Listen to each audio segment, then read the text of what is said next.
మాట్లాడి మొదటి కూటంలో మీరే కొన్ని సత్యాలు తెలియజేయమని, మేము ఎలా నడుచుకోవాలి, ఎలాగో జీవించాలో, ఉపవాస ప్రార్థనలు కొన్న విలువలు ఏంటో బిడ్డలకు తెలుసుకుని నేర్చుకుని బలపడి స్థిరపడి ప్రతి ఒక్కరు కూడా నీ అభిషేకంతో నింపబడే కృప దయచేయమని యేసు నామములో ప్రార్థిస్తున్న పరమ తండ్రి, ఆమేన్ ఆమేన్. దేవునికి స్తోత్రం. నిన్ను ఓడిపోనయా చానుండగా నిన్ను కృంగిపోనయా, నీవు నా తోడుండగా నిన్ను ఓడిపోనయా, నాతో చానుండగా నేను కృంగిపోనయా, నీవు నా తోడుండగా. హల్లెలూయా. దేవుని నామానికి మహిమ కలుగును గాక. మహోన్నతుడు, మహాగణుడైన దేవుడు, సర్వాధికారైన దేవుడు 2023 ఉపవాస ప్రార్థనల నుండి ఈ 2024 ఈ 3వ నెల ఉపవాస ప్రార్థనల ప్రారంభం దాకా దేవుడు మనల్ని, మన కుటుంబాలను, సంఘాన్ని, సంఘ బిడ్డలను కాచి దాచి కాపాడి ఆయన బలిష్టమైన రెక్కలతో మన భద్రపరిచిన ఆ దేవదేవునికి, నా కన్న తండ్రికి నా ప్రత్యేకమైన కృతజ్ఞతాస్తుతులు నా శిరస్సు వంచి నమస్కరిస్తున్నాను.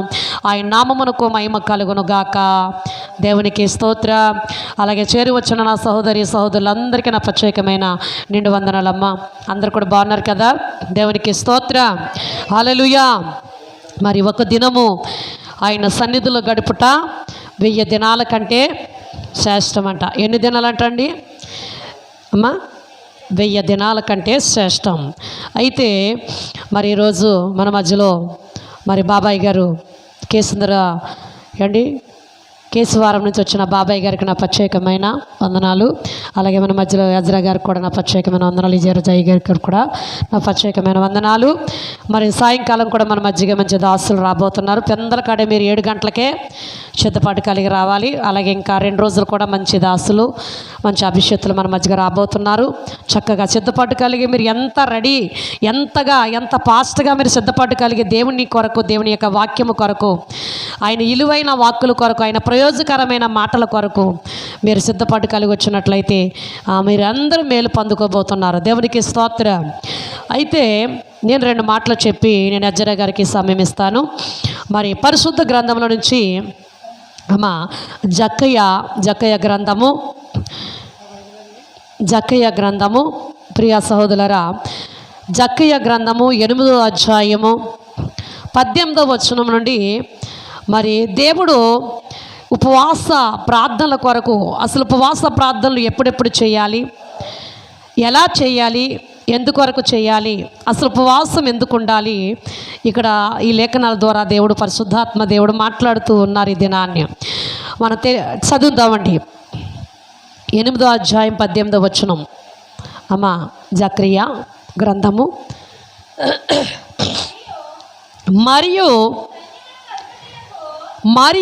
సైన్యములకు అధిపతియగు యెహోవా వాక్కు నాకు ప్రత్యక్షమై ఇలాగూ సెలవిచ్చెను.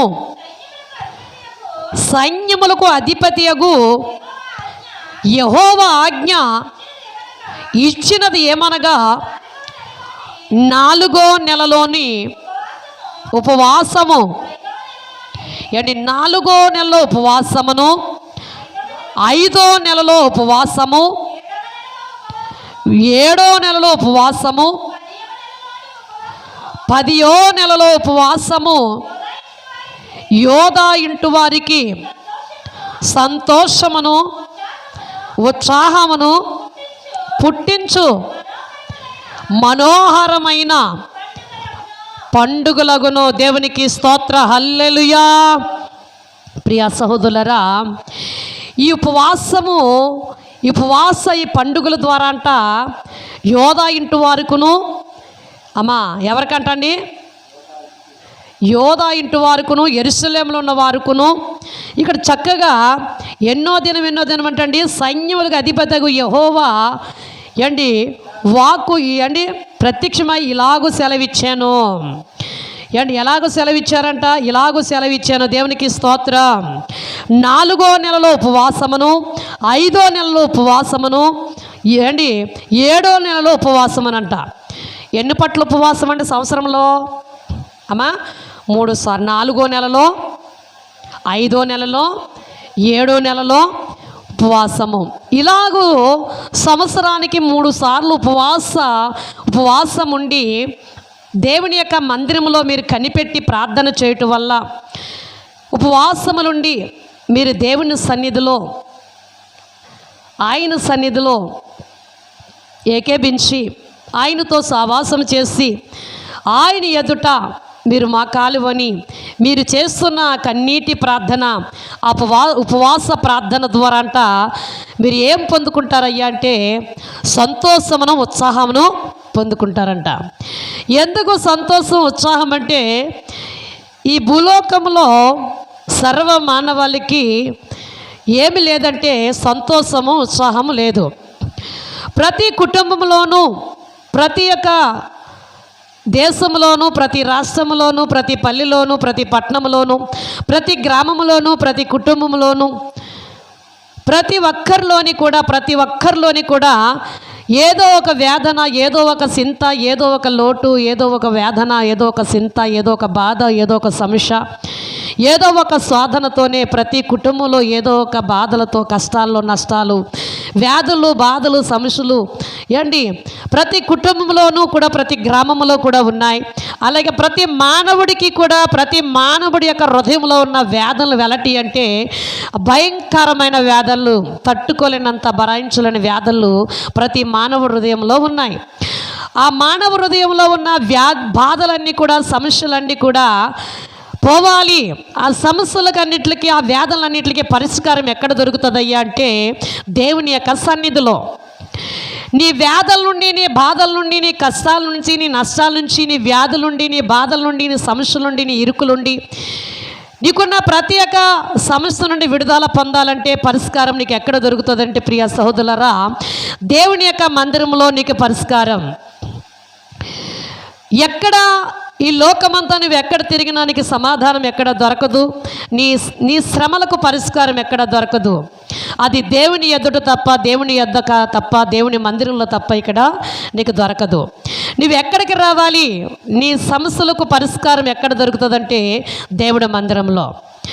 నీ సమస్యలకు పరిష్కారం దొరకాలంటే నువ్వు చేయవలసిన పని ఒకటి, 4వ నెలలో ఉపవాసము, 5వ నెలలో ఉపవాసం ఉండి, 3వ నెలలో 7వ నెలలో ఉపవాసం ఉండి, నువ్వు ఎప్పుడైతే దేవుని సన్నిధిలో ఉపవాసం ఉండి ప్రార్థన చేస్తావో, దేవుని దగ్గర నువ్వు ఎప్పుడైతే కనిపెడతావో, ఎప్పుడైతే నీ పాపాలన్నీ ఒప్పుకుని విడిచిపెట్టి, నీ అతిక్రమలో నీ దోషములు విడిచిపెట్టి, నువ్వు చేసిన ప్రతి తప్పును కూడా విడిచిపెట్టి, నీ పాపాలు ఒప్పుకుని నువ్వు దేవుని దగ్గర, దేవా నేను పాపములో ఉన్నాను, శాపములో ఉన్నాను అయ్యా, నీకు నేను విరోధంగా ప్రవర్తిస్తూ ఉన్నాను, విరోధంగా నడుచుకుంటూ ఉన్నాను, ఈరోజు నా మీదకి కీడు వచ్చిందంటే, ఈరోజు నా బిడ్డల మీదకి దోషాలు వచ్చినాయి అంటే, ఈరోజు పాపము నా మీద, నా బిడ్డల పైన వేలుపడు చేస్తూ ఉంది, ఈరోజు ఏది చేసినా నా ఇంట్లో సమాధానం లేదు, నెమ్మది లేదు అయ్యా, నా కుటుంబంలో ఆశీర్వాదం లేకపోవడం కారణం ఏంటయ్యా అంటే మీ దోషాలే, మన దోషాలు అడ్డుగా ఉన్నాయి గనుక ఏ విశ్వాస అయితే దేవుని దగ్గరికి వచ్చి, ఏ భక్తుడైతే, ఏ పాప అయితే దేవుడి యొద్దకు వచ్చి తన పాపాలు ఒప్పుకుని విడిచిపెట్టి ఆ దోషాల నుంచి పరిష్కారం, విడుదల పొందాలంటే ఈ పరిష్కారం ఎక్కడ దొరుకుతుంది? దేవుని సన్నిధిలో. మనం అందరం కూడా వచ్చి మన పాపాలు ఒప్పుకొని ఉపవాసం ఉండి, ఇప్పుడైనా మనస్సుపూర్వకముగా ఆయన తట్టు తిరిగి ఉపవాసం ఉండి మనం ప్రార్థన చేస్తున్నట్లయితే, మన ప్రార్థన చేసి మన పాపాలు ఒప్పుకున్నట్లయితే, నా సహోదరి సహోదరుడా, ఆయన అంటున్నాడు, ఇదిగో మీకు నేను ఉత్సాహాన్ని, సంతోషాన్ని అనుగ్రహిస్తానని చెప్తూ ఉన్నారు. ఈరోజు కష్టాల గుండగా, శ్రమల గుండగా, వ్యాధుల గుండగా, బాధల గుండగా, నిందల గుండగా, అప్పుల గుండగా వెళ్తున్న మీ జీవితాలు ఆశీర్వాదకరంగా మార్చబడాలంటే, సంతోషంగా, ఆనందముగా మీరు ఉండాలంటే, నా ప్రియ సహోదరులారా, ఈ లోకంలో ఏ మానవ దగ్గరికి వెళ్ళి నువ్వు పరిష్కారం కావాలి, నా శ్రమలకు విడుదల, నా శ్రమలకు విముక్తి, నా శ్రమలకు సమాధానం, నా కష్టాలకి ఇరుగుడు ఎక్కడ దొరుకుతుందయ్యా? నువ్వు ఎక్కడ తరిగినా కానీ ఎక్కడ ఈ లోకంలో ఏ మానవుడి దగ్గర దొరకదు నా ప్రియ సహోదరులారా. అది దేవుని మందిరంలో తప్ప, దేవుని సన్నిధిలో తప్ప, దేవుని యొక్క మందిరంలోకి వెళ్ళి, నా ప్రియ సహోదరి, నా ప్రియ సహోదరులారా, ప్రతి ఒక్కరూ కూడా దేవుని మందిరంలో తప్ప మీకు పరిష్కారం ఎక్కడ దొరకదు. మీ పాపాలకి విరుగుడు, మీ శ్రమలకు పరిష్కారం దేవుడి మందిరంలో తప్ప ఎక్కడ దొరకదని సూటిగా దేవుడు మాట్లాడుతూ ఉన్నారు. మీ కష్టాల నుండి విడుదల పొందాలంటే దేవుడి దగ్గరే మీరు వచ్చి మీ పాపాలు ఒప్పుకుని విడిచిపెట్టి మీరు సమాధాన పడినట్లయితే సమాధానకర్త అయిన దేవుడు మిమ్మల్ని వెంటనే క్షమించి ఆయన చేయి ఉద్దేశించిన ప్రతి కీడును మీ ఇద్దరు నుండి తొలగించి మీకు సమాధానాన్ని అనుగ్రహిస్తానని దేవుడు యోవేలు గ్రంథం ద్వారా దేవుడు మాట్లాడుతూ ఉన్నారు. ఇప్పుడు మనకి ఏముండాలి పరిష్కారానికి అంటే మనం తగ్గించుకుని దేవుడి సన్నిధికి రావాలి. ఈ లోకంలో ఎప్పుడు ప్రతి మనుషుడికి పనులు ఎప్పుడు ఉంటాయి. మన ఉదయకాలం లేచిన కాడ నుంచి కూడా సాయంకాలం మళ్ళీ మంచం దగ్గరికి చేరే వరకు పనులు ఉంటానే ఉంటాయి. ఏదో ఒక పని కనిపిస్తూ ఉంటుంది. కానీ ఆ సమయాన్ని 24 గంటలు దేవుడు మనకు సమయం ఇచ్చారు. ఈ 24 గంటల్లో నీ కొరకే 24 గంటలు ఖర్చు పెడుతూ ఉన్నారు మానవుడు. తన కొరకు ఈ లోకమంతా ప్రయాసపడుతూ పరుగులెడుతూ ఉన్నాడు ప్రతి మానవుడు కూడా. ఇది నాది, ఇది నాది, అది నాది, ఇది నాది, అంతా నాదే, లోకమంతా పోగి వేసుకుంటా పరుగులెడుతూ ఉన్నాడు. ప్రియా సహోదరి, నా సహోదరుడా, ఈ లోకమంతా పోగేసుకుంటానికి, ఈ లోకంలో ఉన్నదంతా సంపాదించుకుంటానికి, ఈ లోక సంబంధమైన బిరుదులను, ఈ లోక సంబంధమైన పలుకుబడికి, ఈ లోక సంబంధమైన ఘనత కొరకును పరుగులెడుతున్నావేమో. ఈ లోక సంబంధమైన ఆస్తి అంతస్తుల కొరకును, వాదా కొరకు, పలుకుబడి కొరకు, ఈ ఎండి బంగారాల కొరకు, ఆస్తుల కొరకు, ఐశ్వర్యం కొరకు, ఘనత కొరకు, నీ నామాన్ని హెచ్చించుకోవడం కొరకు పరుగులెడుతున్నావేమో. ఆ ఘనత నిన్ను కాపాడదు. ఆ ఘనత నిన్ను పరలోక రాజ్యం చేర్చదు. ఈ లోక సంబంధమైన భోగభాగ్యాలు నిన్ను పరలోక రాజ్యం చేర్చవు. పరలోక రాజ్యం చేర్చే స్థలము దేవుని యొక్క మందిరము. నువ్వు దేవుని మందిరానికి వచ్చి దేవుని మాటలు విని ఆయన వాక్యానుసారంగాను, ఆయన కట్టడ ప్రకారంగా, నిధుల ప్రకారంగా, ఆయన ఆజ్ఞ ప్రకారం నువ్వు ఎప్పుడైతే నడుచుకుంటావో, నీ పాపాలు ఒప్పుకుని ఎప్పుడైతే విడిచిపెడతావో, యేసు క్రీస్తును సొంత రక్షణగా అంగీకరించి ఆయన పవిత్రమైన రక్తంలో నువ్వు ఎప్పుడైతే కడగబడతావో అప్పుడే పరలోక రాజ్యానికి నువ్వు వారసుడు అవుతావు. దేవుడు అంటున్నాడు, నీకు జీవము కావాలా, మరణము కావాలా, ఆశీర్వాదం కావాలా, శాపం కావాలా? నేడు జీవమును, మరణమును, ఆశీర్వాదమును, శాపమును ఎదుటి భూమి ఆకాశమునికి సాక్షిగా పిలిచుచున్నానని దేవుడు చెప్తూ ఉన్నారు. ఎక్కువ శాతం 90% మానవుడు చేసే పని ఏంటో తెలుసండి? తన కొరకు, తన భోగభాగ్యాల కొరకు, తన భోగముల కొరకే లోకములో పరుగులెడుతూ ఉన్నాడు. తన భోగముల కొరకే లోకంలో పరుగులెడుతున్నాడు. ఇది నాది, అది నీది, ఇది నాది, అది నాది అనుకుంటూ వాదాలు వేసుకుంటూ పరుగులెడుతూ ఈ లోకమంతా, ఈ లోకంలో ఉన్న దానంతా తనకే సొంతం చేసుకోవాలని పరుగులెడుతూ ఉన్నాడు. కానీ క్షణములో నీ ప్రాణం ఏమవుతుందో ఒకసారి ఆలోచన చేయి.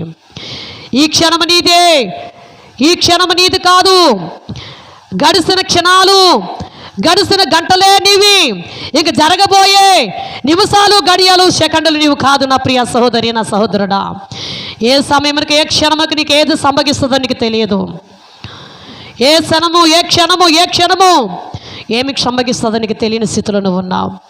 దేవుడు అంటున్నారు, నీకు సంతోషం కావాలంటే, ఉత్సాహం కావాలంటే, నీ శ్రమల నుంచి, నీ కష్టాల నుంచి, నీ వ్యాధుల నుంచి, నీ బాధల నుంచి విడుదల పొందాలంటే నీవు నీ దాసులు ఏర్పరిచిన 3 దినాల ఉపవాస ప్రార్థనలో నువ్వేకేభించి ఈ 3 దినాలు ఒక తీర్మానం చేసుకుని నీవు, దేవా, నేను, నా కుటుంబం, నా భర్త, నా పిల్లలు, నా కుటుంబం సైతము కూడా ఈ 3 దినాల ఉపవాస ప్రార్థనలో మేము ఏకేభించి పాల్గొని మా పాపాలను ఒప్పుకొని విడిచిపెట్టి, అయ్యా, నీ కృప, నీ కనికరం, నీ దయ పొందుకునే భాగ్యం మాకు దయచే ప్రభా.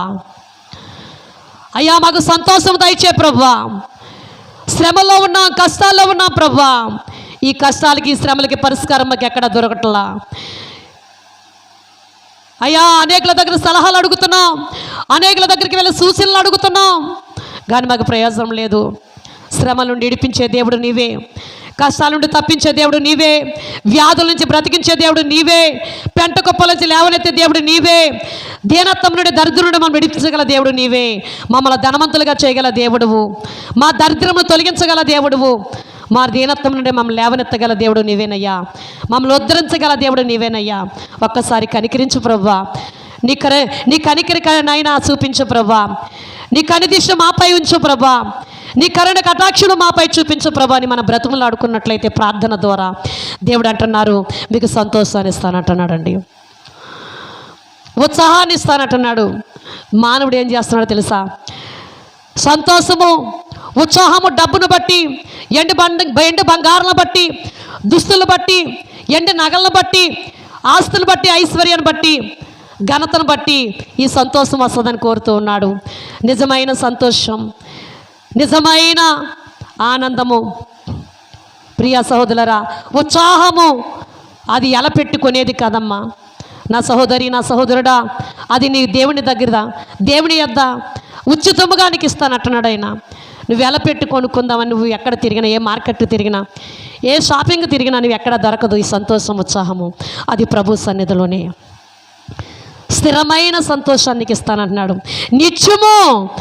నిత్యము మీకు ఆనందము, సంతోషం పంచిపెట్టడానికి వచ్చాడు దేవుడు. కానీ మానవుడు ఏం చేస్తున్నాడు తెలుసా? ఈ సంతోషాన్ని విడిచిపెట్టి, ఈ ఆనందాన్ని విడిచిపెట్టి, దేవుడిచ్చే ఆశీర్వాదాన్ని విడిచిపెట్టి, దేవుడిచ్చిన ఆశీర్వాదాన్ని, ఆనందాన్ని, దేవుడిచ్చిన సంతోషాన్ని విడిచిపెట్టి, దేవుడిచ్చిన ఐశ్వర్యాన్ని విడిచిపెట్టి, దేవుడిచ్చిన సన్నిధిని విడిచిపెట్టి, దేవుడిచ్చే నిత్యరాజ్యాన్ని విడిచిపెట్టి, దేవుడిచ్చే పరిశుద్ధ స్థలాన్ని విడిచిపెట్టి ఈ లోకం వైపుకు పరుగులెడుతున్నాడు. బూదిగంతముల వరకు పరుగులెడుతూ ఉన్నాడు, ఆవేశపడుతూ ఉన్నాడు. ఈ సూర్యుడి కింద ఆయాసపడుతూ ఉన్నాడు ప్రియా సహోదరులారా. కానీ ఈ సూర్యుడి కింద నీ ప్రయాసం వ్యర్థం అంటున్నాడు దేవుడు. సొలొమోను గారు అంటున్నారు, ఈ సూర్యుడి కింద మానవుడి యొక్క ప్రయాస వ్యర్థమే, ఈ సూర్యుడి కింద ప్రతీది వ్యర్థమే, ఏదో ఒక రోజు ఇదంతా లయమైపోద్దంట. ప్రియా సహోదరులారా, నీ ప్రయాస వ్యర్థమే, నీ ప్రయాస వ్యర్థమే. ప్రియా సహోదరి సహోదరులారా, ఈ గొప్ప అవకాశాన్ని దేవుడు మనకిచ్చాడు. కష్టాల్లో ఉన్న మనకి, శ్రమల్లో ఉన్న మనకు, వ్యాధుల్లో ఉన్న మనకి, బాధల్లో ఉన్న మన అందరిని పిలిచి అంటున్నాడు, దేవుడి యొక్క సేవకుల్ని ప్రేరేపించి, అయ్యా సంఘమంతా వ్యాధుల్లో దుఃఖంలో ఉన్నారు, గ్రామంతా కష్టాల్లో శ్రమల్లో ఉన్నారయ్యా. ఈ శ్రమ నుండి, కష్టాల నుంచి విడుదల పొందాలంటే, మా బిడ్డలందరూ సంతోషమును ఆనందముతో ఉండాలంటే ఉపవాస ప్రార్థనల ద్వారా వారికి విడుదల కలుగుతుందయ్యా. వారు ఇప్పుడైనా దేవుడి దగ్గరికి వచ్చారు, పాపాలు ఒప్పుకుని విడిచిపెట్టి నిజమైన జీవం గల దేవుడు ఎవరో తెలుసుకుని వారు ఉపవాసం ఉండి ఇప్పుడైనా మనసుపూర్వకంగా ఆయన తట్టు తిరిగి వారు దుఃఖించున్నట్లయితే ఆయన అంటున్నాడు, మీ కష్టాల నుంచి విడిపిస్తానంటున్నాడు, మీ మీద చేయని ఉద్దేశించిన కీడును తప్పిస్తానంటున్నాడు. ప్రియా సహోదరులారా, దేవునికి స్తోత్రం. ఇక్కడ ఆయన అంటున్నారు, కిందకి చదవండి, 7వ నెలలో ఉపవాసం ఉండి మనోహరమైన పండుగలను కాబట్టి 7వ నెలలోను ఉపవాసమును, 10వ నెలలో ఉపవాసము. అమ్మ ఎవరికంటండి? యోధా ఇంటి వారికి. అమ్మ ఎవరికంటండి? యోధా ఇంటి వారు ఎవరండి? మనమేనండి. మనకేం కలగజేస్తాడంటే ఆయన మన ఉపవాస ప్రార్థనలో ఉండటం వల్ల, ఉపవాస ప్రార్థనలో 3 దినాలు 3 నైట్లు 3 పగలు ఏర్పరిచిన పరిశుద్ధాత్మ దేవుడు మన కొరకు సిద్ధపాటు చేసిన ఈ ఉపవాస కూటాలలో మన పాల్గొనడం వల్ల వచ్చే ఆశీర్వాదం ఏంటంటే సంతోషమును, యోధా ఇంటి వారైన మనందరికీ సంతోషమును, ఉత్సాహాన్ని ఇస్తాడంట. ఉత్సాహం లేదు, కష్టాలు మేము అనుభవిస్తామండి, మాకు ఉత్సాహం వద్దండి, సంతోషం వద్దండి, ఈ కష్టాలు అనుభవిస్తామండి అనుకుంటే ఇంకా రెడీ, మీరు దూరంగానే ఉండొచ్చు దేవునికి. లేదు, ఆ కష్టాల నుంచి విడుదల పొందాలంటే, ఆ శ్రమల నుంచి విడుదల పొంది మీరు సంతోషం, ఉత్సాహంగా ఉండాలంటే మీరు ఎక్కడికి పరిగెట్టుకు రావాలంటే దేవుని మందిరానికి. ఈ 3 నైట్లు 3 పగలు జరగబోతున్న ఈ దహించు అగ్ని ప్రార్థన సాహస మందిరంలో ఈ ఉపవాస ప్రార్థనలో మీరు పాల్గొన్నట్లయితే మీరు ఏం పొందుకుంటారంటండి? ఉత్సాహమున, సంతోషాన్ని దేవుడు మీకు ఉచితముగా అనుగ్రహిస్తానని చెప్తూ ఉన్నాడు. మీరు ఎలా కట్టవసరం లేదు, ఉచితముగా ఈ ఉత్సాహ సంతోషాన్ని దేవుడు. ఇంకా కిందకి చదవండి. ఈ మనోహరమైన పండగలను కాబట్టి సత్యమును, ఆమె ఏంటంటే సత్యమును సమాధానమును ప్రేమిగా ఎంచుడి. అంటే సత్యమును సమాధానాన్ని ప్రియముగా ఎంచాలంట. సత్యం ఎక్కడుంది, సమాధానం ఎక్కడుందంటే దేవుని దగ్గర తప్ప ఈ లోకంలో ఎక్కడా లేదు. ప్రియముగా ఎంచాలి అంటే చాలా ప్రియముగా, చాలా విలువైన దానిగా ఎంచి మీరు ఎక్కడికి పరిగెట్టుకు రావాలంటండి? సన్నిధిలో. ఈ దినాన్ని ఉపవాస కూటాలని ప్రకటన చేస్తాం ఏంటి, ఆదివారం అప్పుడే చాలా నెలకు ముందు నుంచే ప్రకటన చేస్తూ ఉన్నాం. కొందరు ఇంకా అనాలోచనగా ఉన్నారు, కొందరు లోక సంబంధమైన పనులు చక్కబెట్టుకుంటూ ఉన్నారు, కొందరు లోకంలో పరిగెడతా ఉన్నారు, ఆయాసపడుతూ ఉన్నారు. ఏమండి ఇది నాది, అది నాది, ఇది నాది, ఇది నాది, అది నీది, నాది అన్నీ లొంగెట్టుకుని బతకాలంటే మొదట జీవం కావాలి. మనకేం కావాలంటండి? ఈ లోకంలోదంతా లొంగెట్టుకుని మన ఎదుట పెట్టుకుంటే అది అనుభవించడానికి ఏం కావాలంట? జీవం కావాలి, ప్రాణం కావాలి. ప్రాణం లేకపోతే, బ్రతకపోతే అవన్నీ మన ఎదుటి నుండి ఏమండి ఎవరు అనిపిస్తారంట? అందుకని కొంత చెప్పు కన్నబడి అంతలోనే మాయమై ఆవిరి అంటిది రాని జీవితం, లోకాన కాదేది శాశ్వతం. కొంత చెప్పు కన్నబడి అంతలోనే మాయమై ఆవిరి అంటిది రాని జీవితం, లోకాన కాదేది శాశ్వతం, లోకాన కాదేది శాశ్వతం. చెమటూర్చి సుఖములుడిచి కష్టములూచి ఆస్తులు సంపాదించిన శాంతియున్నదా? చెమటూర్చి సుఖములుడిచి కష్టములూచి ఆస్తులు సంపాదించిన శాంతియున్నదా? ఈ రాత్రే దేవుడు నీ ప్రాణమడిగితే, ఈ రాత్రే దేవుడు నీ ప్రాణమడిగితే నీ సంపాదన ఎవరి దగున వోసించితివా? నీ సంపాదన ఎవరి దగున వోసించితివా? కొంత చెప్పు కనబడి అంతలోనే మాయమై ఆవిరి అంటిది రాని జీవితం, లోకాన కాదేది శాశ్వతం, లోకాన కాదేది శాశ్వతం. యేసే నిజ దేవుడు నిత్య జీవమిస్తాడు, మరణమైన జీవమైన నిన్ను విడవడు. యేసే నిజ దేవుడు నిత్య జీవమిస్తాడు, మరణమైన జీవమైన నిన్ను విడవడు, మరణమైన జీవమైన వడు. హల్లెలూయా. అండి మరణమైన జీవమైననంట నిన్ను విడవడంట. యేసే నిజ దేవుడు నిత్య జీవము ఇస్తాడు. చెమటూర్చి సుఖములు విడిచి కష్టములు ఊర్చి ఆస్తులు సంపాదించిన ఈ రాత్రే దేవుడు నీ ప్రాణం అడిగితే నీ సంపాదన ఏమగునో ఆలోచించుము. నా సోదరి, నా సోదరుడా, నా సహోదరి, నా సహోదరుడా, ఈరోజే నీ కష్టార్జితం ఏమైందో ఆలోచన చేయి. ఈ సమయము, ఈ దినము దేవుడు నీకు ఇవ్వగా ఆ సమయాన్ని, ఆ దినాన్ని నువ్వు సద్వినియోగపరచుకునక ఆ సమయమును వ్యర్థపరిచి ఆ సమయాన్ని వేస్ట్గా నువ్వు పాడు చేస్తున్నావేమో. నీకు ఇచ్చే ప్రతి అవకాశాన్ని నువ్వు సద్వినియోగపరచుకోవాలి. సద్వినియోగపరచుకొని చాలా విలువగా నువ్వు దినాన్ని ఎంచుకున్నట్లయితే, నీ బ్రతుకుని నీకు ఇచ్చిన ఈ బ్రతుకును, నీకు ఇచ్చిన ఈ జీవితాన్ని విలువగా ఎంచుకున్నట్లయితే అండి ఆయన నిత్య రాజ్యానికి నిన్ను వారసురాలుగా చేస్తాడంట. అండి ఎన్నిసార్లు ఉపవాస ప్రార్థనలు చేయాలంటండి సంఘంలో? అండి 4వ నెలలో ఉపవాస పండుగ ఉపవాసము, 5వ నెలలో ఉపవాసము, 7వ నెలలో ఉపవాసము, 10వ నెలలో ఉపవాసం ఉండి యోధా ఇంటి వారికి సంతోషమును ఉత్సాహమును కలగజేసి మనోహరమైన పండుగలలో ఏంటి ప్రియమైన దానిగా ఎంచుకోవాలంట. చాలా విలువైన దానిగా ఎంచుకుని పరుగులు ఎట్టుకుంటూ ఉపవాస దినం ఈ ప్రార్థనలకు, ఉపవాస కూటాలకు పరుగులెట్టుకుంటూ రావాలంటండి. పురుషులు, స్త్రీలు, పసిబిడ్డల సైతం కూడా, సన్యపానీయం తాగే పిల్లల సైతం పరుగులెట్టుకుని ఏంటి వాళ్ళ పిల్లల కౌగుల్లో పెట్టుకుని పరుగులెట్టుకుని రావాలంటే ఈ పండుగల్లో పాల్గొనడానికి. దేవుని స్తోత్రం. ప్రియా సహోదరి, సహోదర, భయము మనకు లేకపోతే, భక్తి మనకు లేకపోతే, పాలు తాగే పిల్లలు కూడా ఉపవాస కూటంలో ఉండడం వల్ల ఏంటో తెలుసండి, వారు కూడా దీవించబడతారు. వారి మీద కూడా దేవుడి అభిషేకం కుమ్మరించబడుతుంది. వారికి ఉన్న ప్రతి అనారోగ్యం విడుదల పొందుతారు. మీ అందరిపైన ఆయన కనికరం, కృప అనుగ్రహించబడుతుంది. మీ మీద ఉన్న ప్రతి దోషాల నుండి తొలగించబడి మీరు సమాధానమును, ఉత్సాహమును, సంతోషాన్ని పొందుకుంటారు. ఉపవాస కూటాల ద్వారా ఏంటంటే మనకు లాభము? ఉపవాస కూటాల ద్వారా మనకి ఏంటండి ఆశీర్వాదము? ఏంటి? కుటుంబాల్లో ఈనాటి కాలంలో మనం చూస్తే ప్రతి మానవుల్లో కూడా ఏమి కొరత ఉందంటే, ఏం లోటు ఉందంటే సంతోషము, సమాధానం లేని కుటుంబాలు, నెమ్మది లేని కుటుంబాలు, సంతోషం లేని కుటుంబాలు, పైకి నవ్వుతున్నారు ఎర్రి నవ్వు. వాళ్ళలో ఎంతో వేదన, ఎంతో దుఃఖము, ఎన్నో కష్టాలు, వేదనలు, ఏంటి అనేక రకమైన శోధనలు వారి హృదయాల్లో, వారిలో అనేకమైన వేదనలు దాగబడి ఉన్నాయి. వారి హృదయంలో ఏంటి ఎంతో దుఃఖము దాగబడి ఉంది. అయినప్పటికీ పై నవ్వుతూ ఉంటున్నారు. ఎవరన్నా మనుషులు ఎదురవుతే, ఎవరన్నా బంధువులు ఎదురవుతే, ఏదన్నా ఫంక్షన్లు జరిగితే ఏదో పైకి నవ్వుతూ ఉన్నాం. వాళ్ళని చూసి వాళ్ళ ఇంకా మనం చూసి మనం ఇంకా వాళ్ళు ఎరు నవ్వులు నవ్వుతూ ఉన్నాం.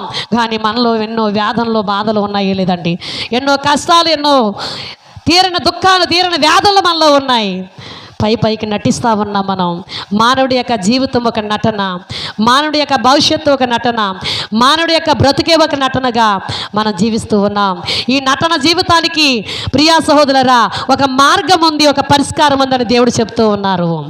ఈ మానవ జీవితానికి ఒక పరిష్కారం ఉందంట. మానవ జీవితానికి ఒక స్థిరమైన బ్రతుకు ఉందని దేవుడు తెలియజేస్తూ ఉన్నాడు. ఆ స్థిరమైన బ్రతుకు, ఆ పాసిన బ్రతుకుని విడిచిపెట్టి నీవు నవీన జీవితాన్ని జీవించాలని దేవుడు కోరుతూ ఉన్నాడు. ప్రియా సహోదరులారా నవీన స్వభావం మనకు కావాలని కోరుతూ ఉన్నాడు. దేవునికి స్తోత్ర. హల్లెలూయా, హల్లెలూయా. ఒక్క మాట నేను చదివి నేను ఎజ్రా గారికి అప్పగిస్తాను. దేవునికి స్తోత్ర. హల్లెలూయా, హల్లెలూయా. ఇక్కడ అయినట్టున్నాడు చూడండి. 2 కొరింథీయులకు రాసిన పత్రిక 7వ అధ్యాయం 11వ వచనం. 2 కొరింథీయులకు రాసిన పత్రిక 7:11. మీరు 2 కొరింథీయులకు రాసిన పత్రిక దొరికిందండి. 7వ అధ్యాయం 11వ వచనం.